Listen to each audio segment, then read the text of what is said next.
আপনার এই ছোট্ট অবুজ ছেলেটাই আগামী দিনের শায়েখ আহমদুল্লাহ হবে।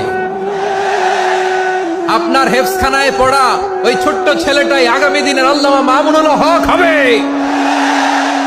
আপনার ওই ছেলেটা আমির হামজা হবে, আব্দুল হাই সাইফুল্লাহ হবে।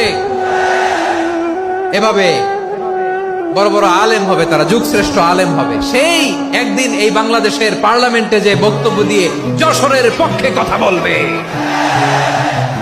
আপনি জানেন না, কাউকে ছোট করবেন না, আপনি ওর কনফিডেন্স আপনি কমাবেন না, আপনি কমাতে পারেন না। প্যান্ডেলে আমার যে মা বোনেরা আছেন, ছেলে মেয়েদেরকে কখনো ছোট করে কথা বলবেন না। ও যে কোথায় যাবে আপনি জানেন না, আপনি মা হয়ে তাকে সাহস দিবেন, তার কল্পনার জগৎ থেকে সাজাতে তাকে উৎসাহিত করবেন। ঠিক কিনা বলেন?